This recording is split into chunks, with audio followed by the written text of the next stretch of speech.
ko nehaš neko obdobje, takoj naslednji dan se začnejo spremembe. Odnos ljudi, tudi nekaterih, ki jih v tistem obdobju spustiš zelo blizu. A smo mi zdaj prijatelji? Smo še vedno prijatelji? Moj odgovor je bil seveda, bom rekel, čisto spontan in pa direkten. Mene tega pravi prijatelji ne sprašujejo. Generalni pokrovitelj intervjuja je blagovna znamka prehranskih dopolnil Jamieson.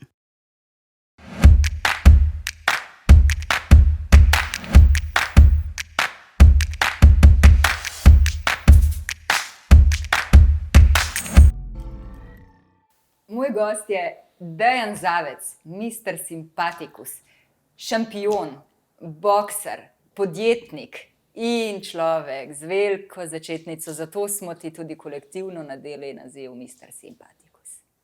A ga je težko nositi, živjo Dejan? Zdravo, Taja. Ne, ni ga težko. Veliko bolj blizu mi je to. Se pravi, človek prve vrste, pa vse, kar sledi s tem, kot pa ne vem, karkoli negativnega. Ampak tebe res ni vsa tista slava, vse tiste zmage v tistih letih, tudi podjetniška uspešna pot, nič te ni zares spremenilo, ne? Midva sva prvič delala intervju 15 let nazaj, takrat, ko še ni bilo tistega tvojega viška, recimo, ne? Danes sedijo tukaj, isti si. Malo starejši. Ja, jaz bom rekel, da pač v našem življenju prihajajo in odhajajo trenutki, ki nas nekako zaznamujejo, tako ali drugače.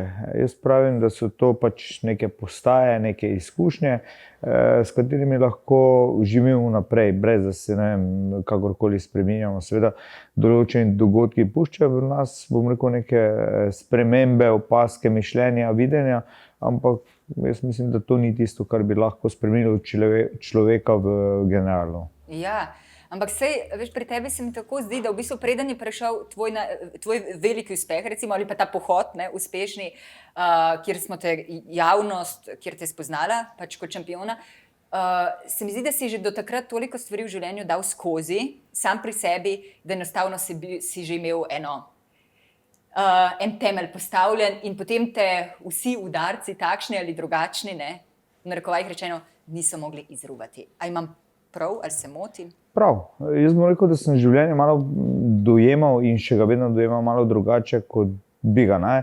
Nikakor ne bi želel, bom rekel, izpostavljati svoje preteklosti, kako je bila težka in tako naprej. Predvsem to, da v bistvu je najverjetneje morala biti takšna, kajti najverjetneje danes ne bi bil takšen, kot sem. Kakorkoli, bom rekel, in ljudje in, bom rekel, okolica, katera me je oblikovala, mi je puščala to zavedanje, da pač vse je menljivo, zelo hitro. Najpomembnejše je ostati sam sebi zvest, le na dolgi rok lahko tako, bom rekel, si zadovoljen tudi sam s sabo. A je zate življenje igra ali boj? Boj. Absolutno boj. Saj jaz pravim, da vsi mi, ljudje, bijemo borbo, boj, ne. Le znotraj tega življenja našega so vsebine drugačne. Drugače pa vsi moramo se boriti na takšen ali drugačen način. Misliš, da je tebe lažje zato, ker si Dejan Zavec, ali ti je težje zaradi tega? Sej nisi edini, sej imaš še imaš ogromno ljudi, ki ima svoje imena, svoje nazive in vse, ampak si eden izmed teh, a ne? Oboje. Jaz mislim, da mi je lažje in pa tudi težje. Kako se kdaj vzame, jaz tega ne vzamem niti težje, niti lažje, zavedam se tega, da je, ne, v nekih trenutkih, ampak ja, to je življenje, to je moj ID in s tem treba živeti, mislim, kakorkoli. Velikokrat je lažje, včasih je težje, ampak človek je izjemno, bom rekel, komplicirano bitje, no. Kompleksno. Kompleksno, tako je, tako. V bistvu, vedno v nekem trenutku bi bil nekdo nekaj drugega, kot je, ampak v osnovi, glej, jaz pravim tako, živi s sabo in to je to. Ja, ja. Vedno me zanima pri ljudeh, ki so sami zase, lahko rečem, blagovna znamka, ne. Vedno me zanima, koliko uspejo sami pri sebi, res iskreno, pošteno pri sebi ohraniti tisto svoje, kdo zares so. Ker ti kot javna oseba enostavno ne moreš biti v javnosti to, kar si v zasebnosti. Je nemogoče, ne moreš biti vedno Mister Simpaticus, ne moreš biti vedno močen, vedno uspešen in to. Koliko si uspel ohraniti to, kar res ti si? Mogoče sam pred sabo, niti pred družino, ne? Ja, v nekem trenutku pač, mislim, zdaj bi verjetno čudno zvenelo, ali pa se videlo, ne, da bi zdaj začel skakati kar po sedežni in tako. Tako da ja, to je treba kontrolirati, ampak v osnovi pa mislim, da je koren človeka, pa je kakršen je.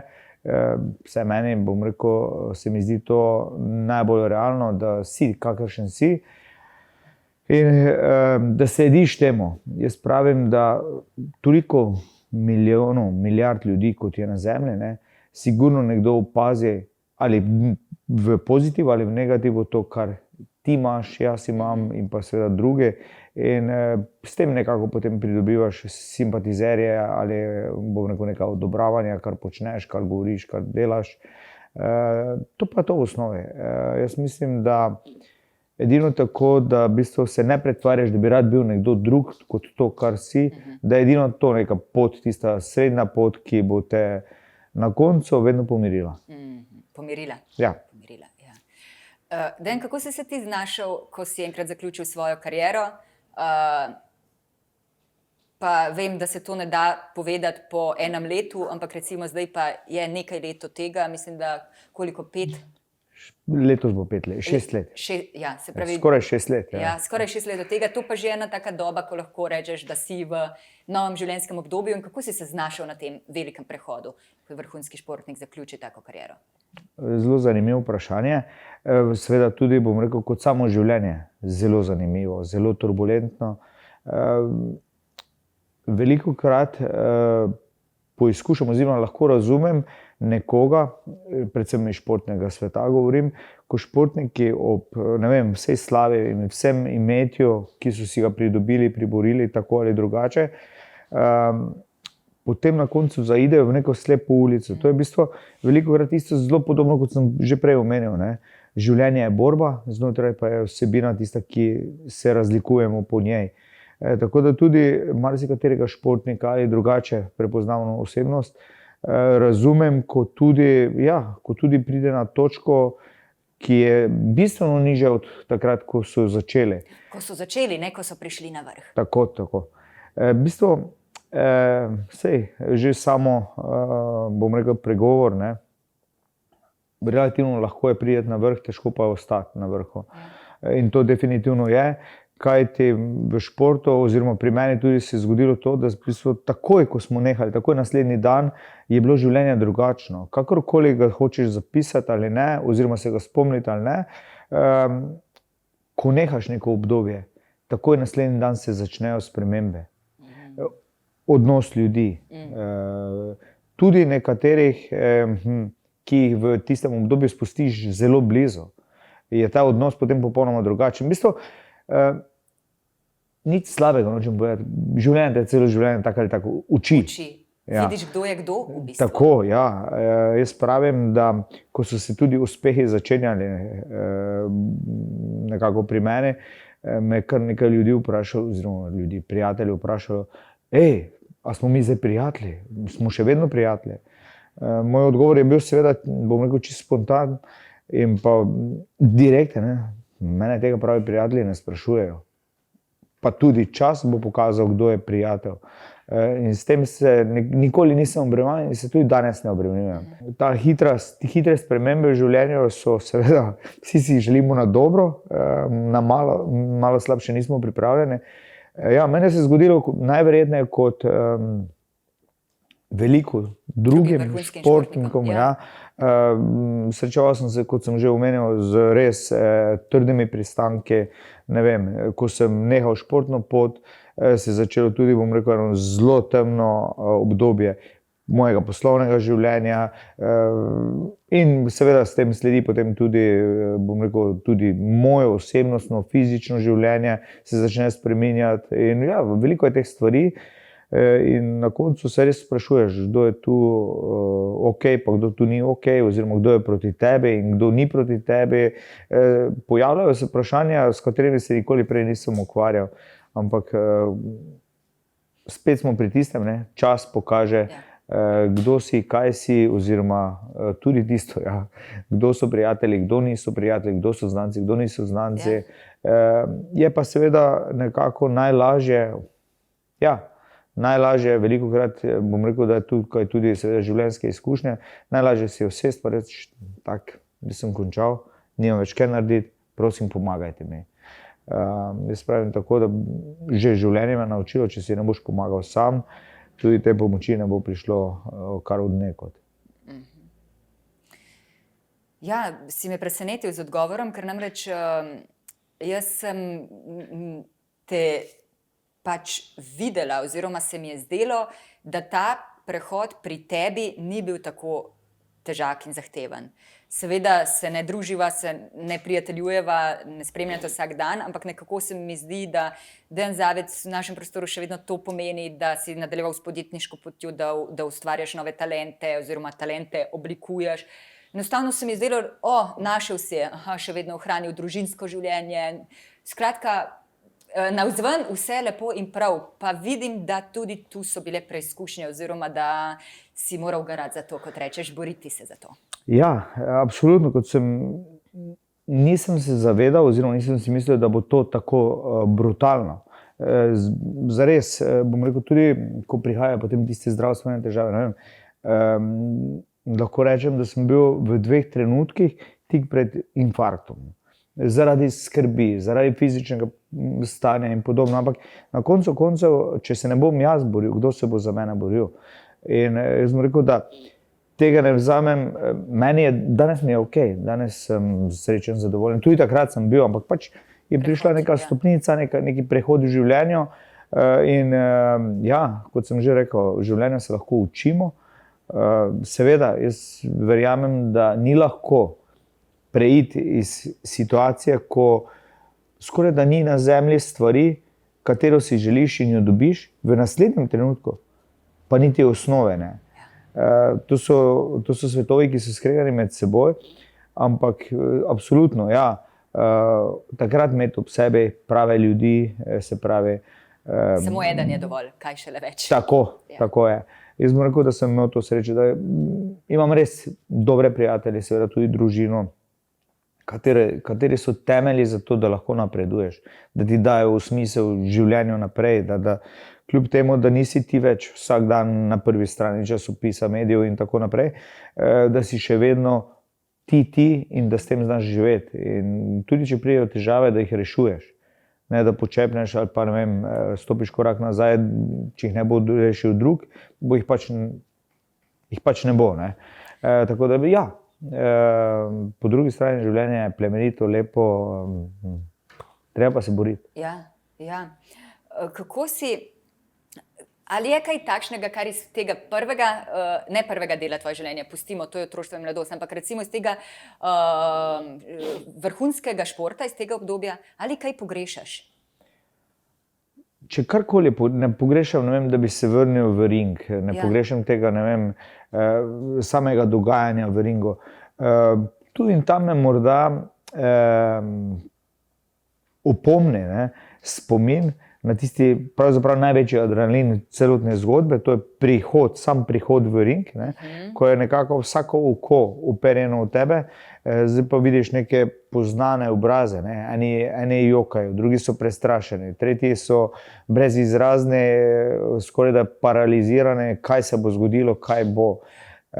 In takrat se poigrava z nekimi čustvi, z nekimi mislimi, ki ne smejo biti dostopna. Seveda ti to opaziš, ampak da jih ne smeš spustiti, se pravi, vsem tem emocijam ne smeš spustiti noter, kajti takrat ti gre misel v stran in potem ni fokusa in tako naprej in sploh ne more začeti. Mogoče ta adrenalin, ki je v bistvu eden za mene osebno največji adrenalin bil na moji športni poti, to je tisto, kar morda včasih mogoče čisto malo pogrešam, da vidiš, kaj bi se zgodilo danes, ker kakorkoli imam danes neke druge izkušnje, neke... Kako bi danes to doživel pravzaprav? Ja, točno tako. Če bi sploh bil sposoben to preživeti na tak način, kot je bilo to takrat, seveda, ker to zahteva predpogoje pred tem. Drugače bom pa rekel, da, kot sem že omenil prej, uživam zdaj v tem delu življenja, ker se mi zdi, da sem začel živeti 2 leti nazaj res polno življenje, se pravi, da je poslovno življenje je ok, družinsko tako ali tako, in pa vse ostalo vidim, da se začne nekako zlagati. Seveda, za vse to ne pomeni, da danes jaz več ne rabim iti v službo, da ne rabim delati. Lahko si morda malo več dopusta privoščim, ampak delati je pa vedno potrebno in vesel sem, da je tako, kajti se mi zdi, da brezdelje je tisto, ki ubija. Največji neuspeh v življenju mojem bi bil to, da se danes zbudim in pomislim, koga bi povabil danes na kavo. Pa ne, da nimam koga, ampak to bi bil najverjetneje neuspeh. Jaz mislim, da življenje rabi te triggerje, ne vem, izzive nove, nekaj nepoznanega, nekaj novega. Enostavno rabimo izzive v življenju, da smo lahko stabilni. Še vedno si fit, oziroma športen, mislim, veliko, še vedno dobro, saj si v ringu, ampak nisi na tak način. Hočem reči, skrbiš še vedno zelo za svoje fizično telo, moraš ali ti to všeč? Eno in drugo. Bom rekel, nekako po končani karieri tako je. Čez nekaj mesecev so se začele kazati neke posledice, kar je popolnoma normalno. Pri toliki frekvenci pretiravanja z vadbami, potem absolutno pride tudi neke poškodbe oziroma posledice in pa, bom rekel, nekako telesni cunami, da poiščeš neko ravnovesje. Tudi to sem imel debelo leto dni, sem imel veliko težav. Ne vem, jaz, ko sem šel po ulici, se mi je zdelo, da mi kar sklepi ropotajo, da slišijo ljudje, ko grem mimo, da mi sklepi ropotajo, mišična masa je popustila in podobno. Seveda sem se potem posvetoval z zdravniki in podobno. In potem, ko vidiš, da na koncu nobena tabletka ni tako čudežna, da te lahko osvobodi vsega tega, da je potrebno spet Delati. Svoje sreče kovač, moraš biti sam. In seveda, ne glede na to, bi se itak gibal. Zdaj se mi zdi, da se lahko kvalitetno gibam, kvalitetno živim, kvalitetno ustvarjam. Seveda to dela tudi, bom rekel, bolj sproščenega, morda tudi bolj produktivnega, ampak še vedno potreniram, vodim treninge. V bistvu, tisto, kar je zdaj rdeča nit, vodim treninge, ustvarjam, bom rekel, tudi poizkušam pomagati novim tekmovalcem. In pa tisto, kar, bom rekel, me nekako najbolj žene, neka moja nova prihodnost. Upam, da bo se čim prej ta situacija umirila in stabilizirala, da bom lahko organiziral, se pravi, dogodke profesionalnih dvobojev. V Sloveniji? Tudi v Sloveniji, seveda. Slovenija, bom rekel, predvsem Slovenija, absolutno, in pa celotna regija, bivša regija, in pa, bom rekel, tudi Evropa. Svet mi je zanimiv, zaradi tega, ker imam kar nekaj poznanstev. Si ostal v stikih z vsemi, vsaj z nekaterimi temi ljudmi, da lahko to res na evropski ali svetovni ravni vodiš naprej? Tako je. Jaz mislim, da tudi od vseh boksarjev, s katerimi sem bil v ringu, sem obdržal z 90% teh sem ostal v kontaktu in prav to je tisto, kar mi daje neke nove, lažje možnosti na njihovem trgu oziroma jaz pravim na nekem našem igrišču, kateremu drug drugega poznamo, si pomagamo in pri tem, bom rekel, poizkušamo ustvarjati prihodnost, kot je morda samo osebno nisem imel. In to je tisto, kar je, bom rekel, nekako meni osebno bi dajalo tisto varnost, tisto, bom rekel, seveda, drugim daje varnost, da pa nekdo gre v tujino, ampak se mi zdi, da pa dosti lažje, dosti enostavnejše, če imaš to doma na domačem igrišču. Dejan, rada bi te vprašala, veliko omenjaš zanesti se nase, živeti iz sebe, če ne boš sam, ne bo nihče drug. Kaj pa usoda? Verjameš vanjo, jo čutiš na svoji koži, v svojem življenju, vidiš, da te pelje, kaj ali ne? Velikokrat sem se ukvarjal tudi s tem. Velikokrat, ko ne najdemo primernega ali oziroma razumnega odgovora, potem rečemo, to je usoda, to je Bog, to je ne vem kaj, energija. Vse od tega verjamem, da nekaj je, ampak še vedno za vsem tem, vse to te mora spremljati, ne, se mi zdi. Drugače pa bom rekel tako, da lahko hitro preizkusiš karkoli, usodo ali karkoli, ne. Lahko hitro preizkusiš na zelo enostaven način. Sedeš si ali na ulici ali doma v stanovanju in čakaš usodo, da ti prinese ali hrano, ali ne vem, kar je nujno za živeti, ali ne vem, želi si denar, čakaj, pa da vidimo, kaj se bo zgodilo.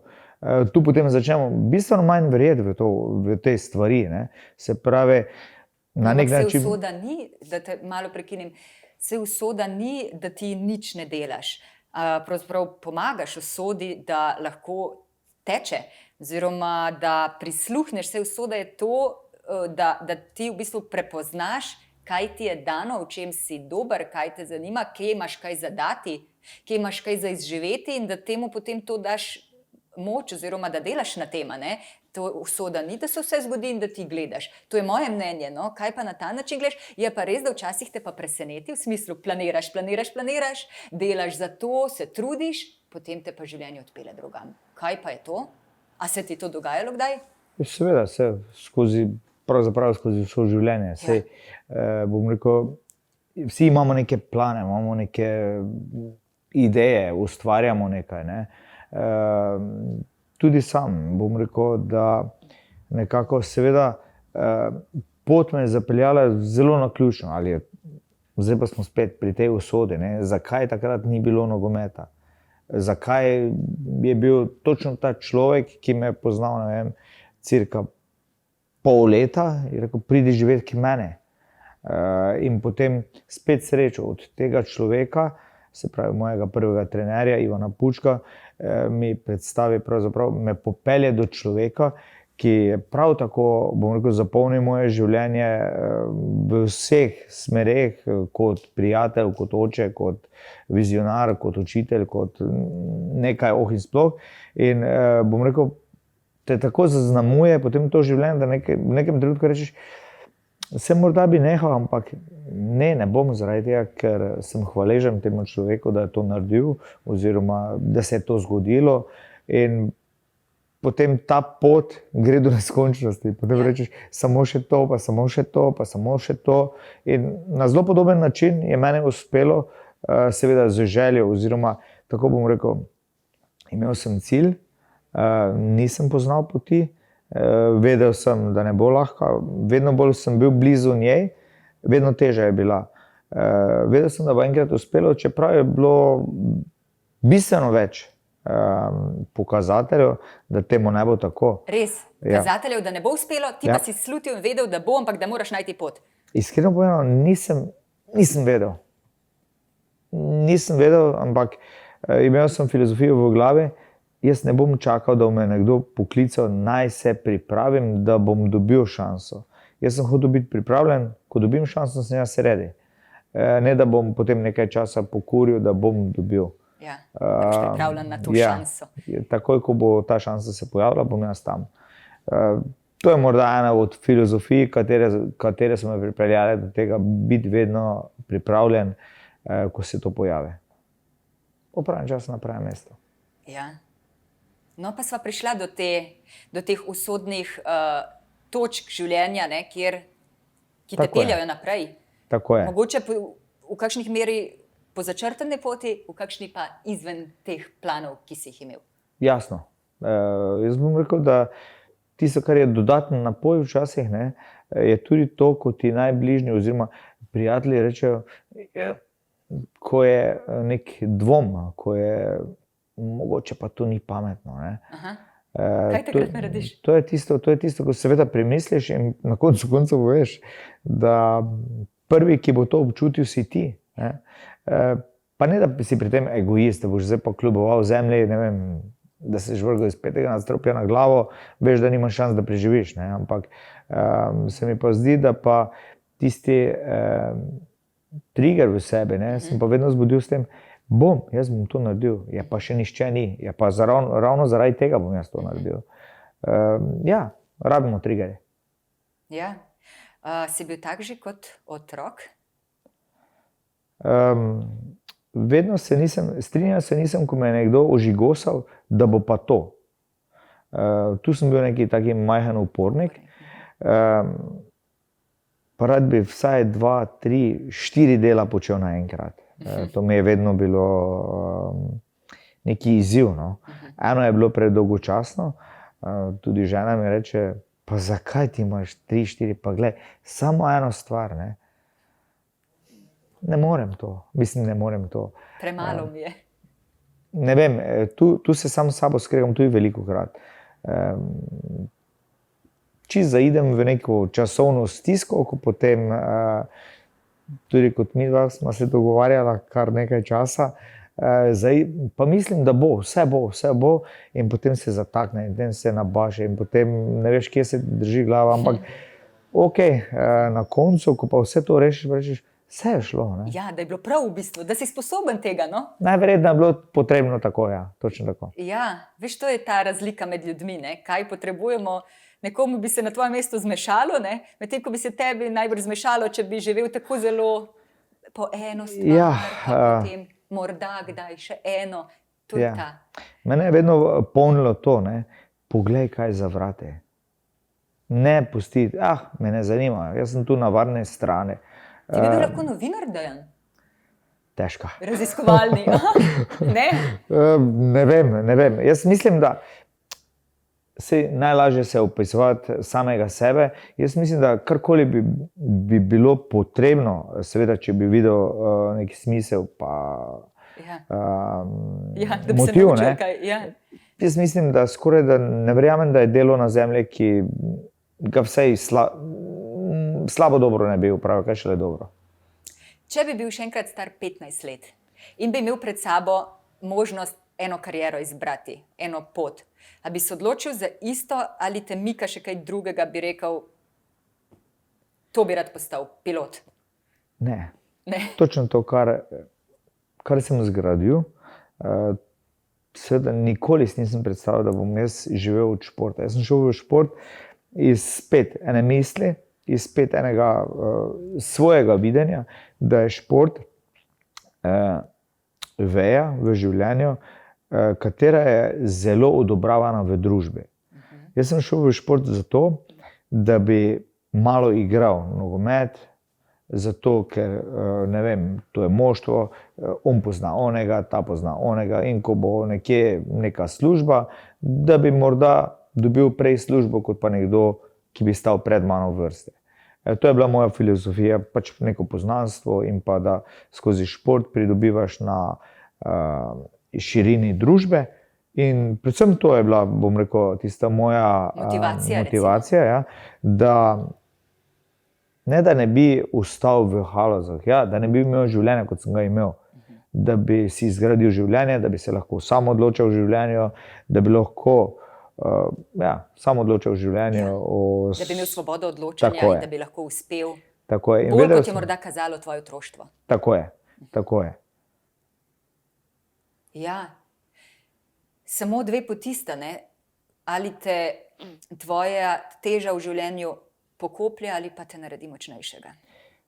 Točno to. In očitno si pravi borec tudi v življenju, ne samo v ringu. Ja, v bistvu tisto, kar je bilo v ringu, je za mene bilo, bom rekel, zelo lahkotno. Seveda, ta navidezen del, ne, je brutalen. Kot je tudi življenje, kakorkoli. Ravno fizično in tako, ne? Tako je. Ja. Ampak se mi zdi, da je bilo vse tisto, kar je bilo v ringu, majhen košček vsega tega, bom rekel, res en čist majhen košček v celo sliko, mozaik, katero je bilo potrebno prehoditi. Tisto je bila pravzaprav, nekako sem velikokrat rekel, da ko prihajaš v ring, ko priješ do tekmovanja, to je že bila nagrada. Predtem je tisto, kot v življenju vse, ne? Če hočeš iti v hišo, jo pač treba zgraditi. Če hočeš iti spat, jo moraš poslati. In tako naprej. Ja, samo je tudi nekaj, ne. Določeni ljudje so v treningu zelo dobri, vrhunski, ko pride tekma, pa jih zmanjka, recimo, ne. Pri tebi pač tega ni bilo. Očitno si iz takšnega testa. Mislim, to kažejo dejanja. Ne bi te rada zdaj brez smisla hvalila, ampak dejansko dejanja to kažejo. Hvala. Ali bi rekel, da se motim? Pa ne, sej nekaj v tem je. Absolutno je tu spet tisto, ne, da vse to ne bi ratalo, če ne bi bilo v ozadju garanja. Nikoli nisem počel to, da bi enkrat doživel to, kar sem doživel. Se pravi, da bi družba, da bi doživel evacije, da bi bilo to, kar je. Predvsem sem to delal, ker sem hotel sam sebe dokazati oziroma dokazati. Predvsem doseči to stopnjo, ne, ti pa ne boš, ti pa tega ne moreš, zato ker si to pa to. Pa ne, da kažem njim to, ampak da sebe odgovorim, mar zato, ker sem bil rojen tukaj v tej državi, tukaj na tem mestu, zato, ker je bilo tako, kot je, zdaj jaz ne smem tega početi, kar počnejo drugi. Čeprav mi je všeč. Čeprav vidim tudi, seveda, na koncu koncev, da si s tem lahko rešim življenje. Zakaj ne? In vedno znova sem se zavedal tudi tistega slabše, mislim, najbolj kritične stvari, ne vem, da se mi lahko ponesreči, da lahko sem invalid, lahko umrem. Enkrat me je vprašal en psiholog, o čem se razmišljam in kako in vse. In potem rečem, da se zavedam svojih dejanj, ko stopim v ring, kaj vse me čaka, da sem lahko poškodovan. Če imam srečo, sem malo polomljen, če imam malo manj srečo, potem invalidnost, če imam največjo srečo, če se že mora to zgoditi, lahko pa plačam tudi z življenjem. In seveda, bom rekel, da nikoli nisem šel za to, da bi dokazoval nekomu drugemu, ampak predvsem sebe. In bom rekel, to zavedanje sem imel, da lahko priješ samo takrat, če res daš maksimum na treningu in nimaš dobene bilke, da rečeš, to bi še pa lahko bil naredil boljše. Tega si nisem nikoli pustil, da bi se zgodilo to, da bi lahko še nekaj naredil boljše. Veš, v tem času, ko pač se mi zdi predvsem mladi, pa tudi starejši, ampak predvsem mladi rabijo pozitiven zgled, nekoga, s katerim se lahko v svojih težavah tudi poistovetijo, ne nekoga, ki je slaven in uspešen, bil že rojen in mu je bila zlata žlica v zibko položeno, ampak nekoga takega, ki je to zgradil s svojim trudom, z motivacijo, z vero vase in z vsem ostalim. Res sem ti hvaležna za ta pogovor, upam, da bo dosegal čim več ljudi, ker v današnjem času se mi zdi, da si lahko prav zdravilo ali pa eno vodilo za mladino. Lepa hvala. Lepa hvala. Glede na to, da te bo mali del borbe v življenju oziroma v poslu spominjalo, da je to res borba, tak majhen spomin, da je delo v rokavicah ni slabo. Kakšna modrost. Hvala ti. Hvala ti. Na posebnem mestu bodo. Hvala lepa. To je bil Dejan Zavec.